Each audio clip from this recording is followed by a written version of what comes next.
Perkenalkan, saya Vincent Kurniawan Chandranata, kelas 8C. Pada kesempatan ini, saya akan menjelaskan ciri-ciri perubahan fisik tubuh pada remaja laki-laki dan norma-norma pergaulan. Seorang laki-laki telah dianggap memasuki masa puber jika pada tubuhnya terjadi perubahan, antara lain sebagai berikut. Jakun mulai tumbuh. Jakun berfungsi untuk memberikan pelindungan terhadap laring atau kotak suara. Dada tampak lebih berbidang. Tumbuh rambut di daerah ketiak dan kemaluan. Suara menjadi lebih berat dan besar. Mulai mengalami mimpi basah. Keluarnya sperma secara alami tanpa disadari oleh remaja laki-laki, dan bahunya melebar dan otot-otot berisi. Norma pergaulan. 1. Norma kesusilaan. Norma kesusilaan adalah peraturan hidup yang berkenan dengan bisikan kalbu dan suara hati nurani manusia. Sebagai contoh, seorang yang memiliki hati nurani yang tidak mungkin mengambil dompet seseorang ibu yang jatuh atau tertinggal di tempat umum.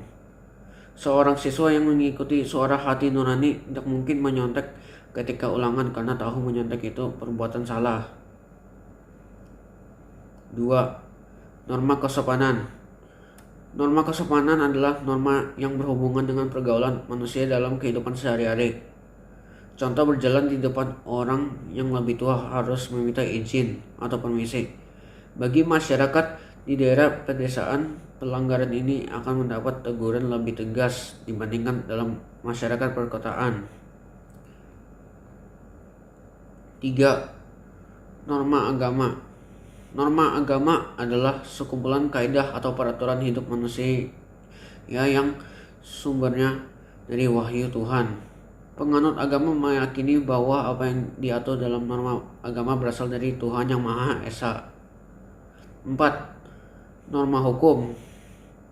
Norma hukum adalah peraturan mengenai tingkah laku manusia dalam pergaulan masyarakat dan dibuat oleh badan-badan resmi negara serta bersifat memaksa, sehingga perintah dan larangan dalam norma hukum harus ditaati oleh masyarakat.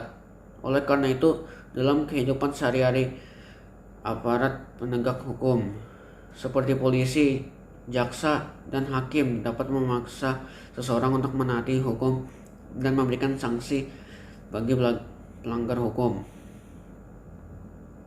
Setiap norma hukum memiliki dua macam sifat, yaitu sebagai berikut. A. Bersifat perintah, yaitu memerintahkan orang berbuat sesuatu, dan jika tidak berbuat maka ia akan melanggar norma hukum tersebut. Contohnya, perintah bagi pengendara kendaraan bermotor untuk memiliki dan membawa SIM, surat izin mengemudi. Ketentuan pasal 281 Undang-Undang Nomor 22 Tahun 2009 tentang Lalu Lintas dan Angkutan Jalan menyatakan bahwa setiap orang mengemudikan kendaraan bermotor di jalan yang tidak memiliki SIM dipidana kurungan paling lama 4 bulan atau denda paling banyak 1 juta rupiah. B. Bersifat larangan, yaitu melarang orang berbuat sesuatu, dan jika orang tersebut melakukan perbuatan yang dilarang, maka ia melanggar norma hukum tersebut. Contohnya, larangan bagi pengemudi kendaraan bermotor melebihi batas kecepatan paling tinggi yang diperbolehkan dan berbalapan dengan kendaraan bermotor lain. Ketentuan pasal 115 Undang-Undang Nomor 22 Tahun 2009 tentang Lalu Lintas dan Angkutan Jalan. Sekian dan terima kasih.